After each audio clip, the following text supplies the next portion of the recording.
Isaac had finally been born. The promised son was here, and laughter had filled Sarah's house just as God had said. The years of waiting, the tears, the silence, the impossible hope, all of it had led to this moment. Sarah held in her arms the child she once thought she would never see.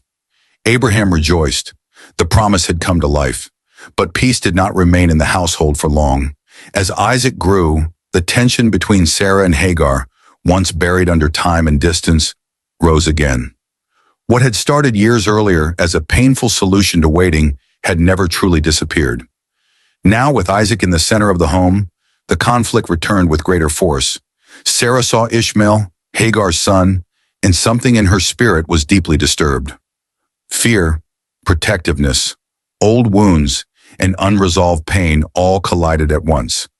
She went to Abraham and demanded that Hagar and Ishmael be sent away. She could not accept that the son of the servant woman would share in the inheritance with her son Isaac.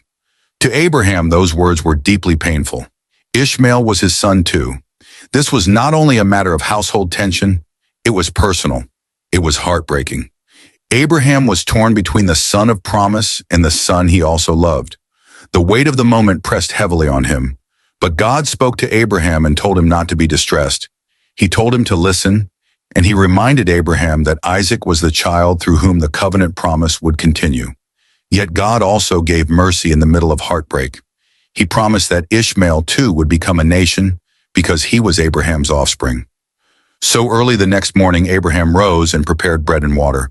He placed them on Hagar's shoulders and sent her away with the boy. There is something unbearably painful in that image. Hagar once again stepping into the wilderness. Ishmael leaving behind the household where he had grown. A mother carrying not only supplies but grief. A father letting go with sorrow in his chest. And a road ahead filled with uncertainty. Hagar wandered in the wilderness of Beersheba. The sun was merciless. The land stretched wide and empty. The water slowly ran out. Every step became heavier than the last. Every breath carried fear. Every moment pushed them deeper into desperation, until finally there was no water left. No answer. No visible rescue. Only heat, weakness, and the terrifying edge of hopelessness. Hagar looked at her son and could not bear what she feared was coming. She placed Ishmael under a bush and walked a distance away. She did not want to watch him die.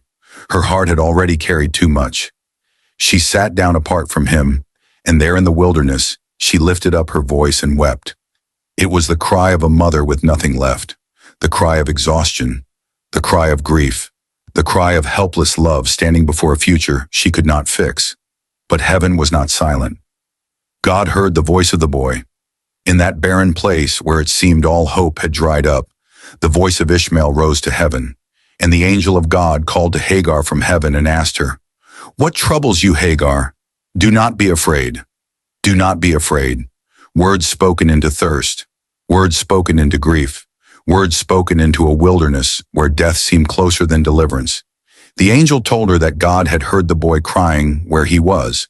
Then came the command, "Lift up the boy, take him by the hand, for I will make him into a great nation." And then, in one of the most tender moments in the story, God opened Hagar's eyes. What she could not see in her despair, God revealed in his mercy. There nearby was a well of water.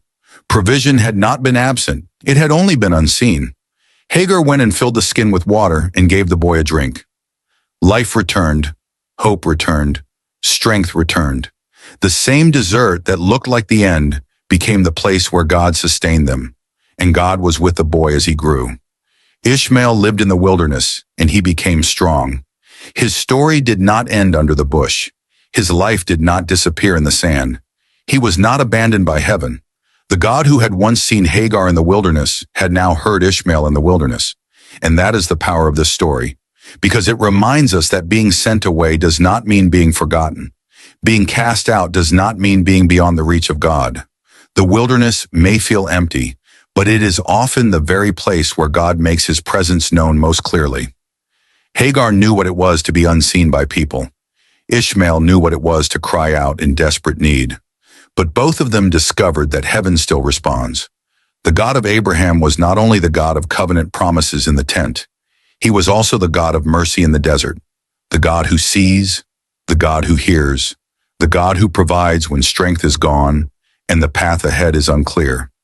So this is not just a story about separation. It is a story about divine compassion. Not just about loss, but about survival. Not just about sorrow, but about the God who comes near when human help runs out. And for anyone who has ever felt pushed aside, forgotten, exhausted, or left to face life's wilderness alone, this story still speaks. Because the same God who heard Ishmael still hears. The same God who opened Hagar's eyes still provides. And the same God who met them in the desert is still able to meet people in the dry and desperate places of life. In the wilderness, he was there. In the thirst, he was there. In the crying, he was there.